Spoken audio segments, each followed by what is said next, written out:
ఆ తర్వాత పార్లమెంటు ఎన్నికలు 5-6 నెలలు ఈ ప్రక్రియకు పార్లమెంట్ ఎన్నికల వల్ల విఘాతం కలిగింది. కానీ ఈ ప్రభుత్వం మా నాయకుడు మేము ఇచ్చిన మాట ప్రకారం ఈ సమాజంలో కులగణన జరగాలి, కులగణనలో రాజకీయ ఆర్థిక సామాజిక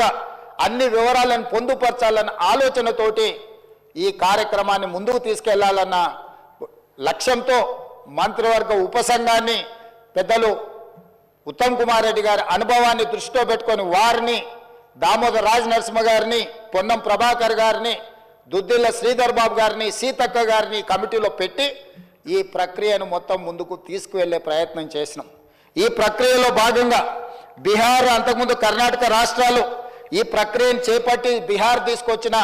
ఈ వివరాలను కోర్టులు కూడా వాటి మీద స్టే ఇవ్వడంతో తప్పిదం జరగొద్దు, ఇది పక్కడబందీగా ఉండాలి అని చెప్పి అధికారులను ఆయా రాష్ట్రాలకు పంపించినాం అధ్యక్ష. ఇదేదో ఆషామాషిగా ఇక్కడ ఉన్న కొద్దిమందిని పంచాయతీరాజు లేకపోతే ఏదైనా డిపార్ట్మెంట్కి సంబంధించిన క్రింది స్థాయి ఉద్యోగస్తులను పంపించే వివరాల సేకరణ కాదు అధ్యక్ష. ఈ దేశంలోనే ఈ దేశానికి ఆదర్శంగా ఉండే ఒక దిక్సూచిగా మారాలని తెలంగాణ రాష్ట్ర ప్రభుత్వం ఇతర రాష్ట్రాలలో ఇట్లాంటి ప్రక్రియ చేపట్టి ఈ ప్రక్రియ న్యాయస్థానాల ముందు నిలవకపోవడం, ఈ ప్రక్రియ వల్ల జరిగిన నష్టాన్ని అంచనా వేయడానికి కూడా ఇతర రాష్ట్రాలకు అధికారులను పంపించి ఆయా రాష్ట్రాలలో జరిగిన పరిణామాలను మనమంతా కూడా ఒక స్టడీ చేసి అధికారుల నుంచి నివేదిక తెప్పించుకొని తద్వారా జనగణన ఏ విధంగా చేసిండ్రు, ఇతర రాష్ట్రాలలో కులగణన ఏ విధంగా నిర్వహించిండ్రు, వీటన్నిటిని పరిగణకు తీసుకొని పదే ముఖ్యమంత్రి స్థాయిలో నేను, ప్లానింగ్ బోర్డు ఉప ముఖ్యమంత్రి గారు ఆర్థిక శాఖ కిందకు వస్తుంది వారు, అదేవిధంగా మా cabinet sub committee chairman Uttam Kumar Reddy గారు వివిధ సందర్భాలలో చీఫ్ సెక్రటరీ గారితో సహా 12 సార్లు సమావేశాలు పెట్టి సమీక్షలు చేసి అధికారులకు సూచనలు చేసి ఒక పక్కడ్బందీ ప్రణాళికతోటి ఏ విధంగా అయితే జనాభాను మనం లెక్కిస్తామో ఆ రకంగా మొట్టమొదట ఇండ్ల వివరాలు సేకరించే కార్యక్రమం చేపట్టిన అధ్యక్ష. ఈ తెలంగాణ రాష్ట్రంలో ఉన్న పాత 10 ఉమ్మడి జిల్లాలలో ప్రతి గ్రామంలో, తండాలో, గూడెంలో ఇండ్ల వివరాలు సేకరించి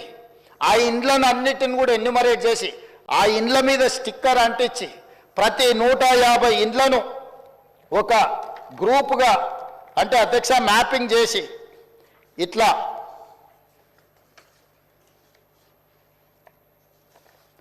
ప్రతి ఇంటిని కూడా ప్రతి ఇంటికి స్టిక్కర్ అంటించి ప్రతి 150 ఇండ్లను ఇట్లా మార్కింగ్ చేసి ఈ రకంగా 150 ఇండ్లను ఒక యూనిట్ కింద ఒక బ్లాక్ కింద గుర్తించి ప్రతి యూనిట్ని ఈరోజు నేను ఇంతకుముందు చెప్పినట్టు 94,000 పైచిలకు యూనిట్లుగా గుర్తించి వీటి ప్రతి ఏరియాకు ఒక్కొక్క ఎన్యూమరేటర్ని ఇచ్చేసి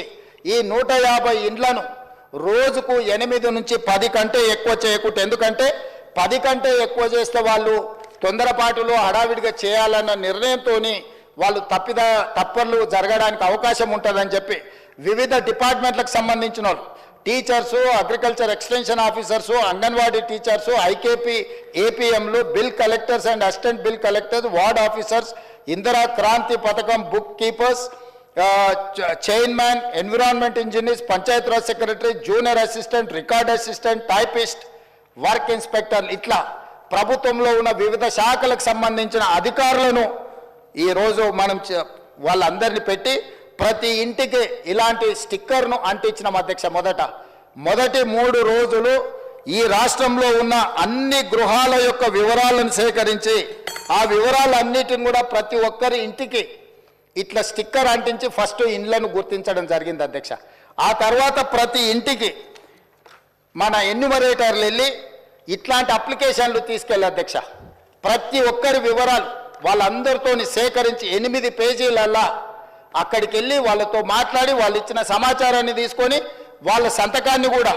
కుటుంబ యజమాని పేరు, మొబైల్ నెంబర్తో సహా సంతకం వాళ్ళు తీసుకొని, ఎన్యూమరేటర్ సంతకం తీసుకొని, సూపర్వైజర్ సంతకం తీసుకొని ఈ రకంగా సమాచారాన్ని 8 పేజీలలో పూర్తి వివరాలతో కూడుకున్న వాళ్ళ పేరు, తండ్రి పేరు, వాళ్ళ కులము, వాళ్ళ ఆర్థిక స్తోమత, వాళ్ళ విద్య, గతంలో ప్రభుత్వం నుంచి ఏమైనా పథకాలలో లబ్ధి పొందినరా, గతంలో రాజకీయపరమైన రిజర్వేషన్లు ఏమన్నా పొందినరా, ఇట్లా పూర్తి స్థాయిల వివరాలతోటి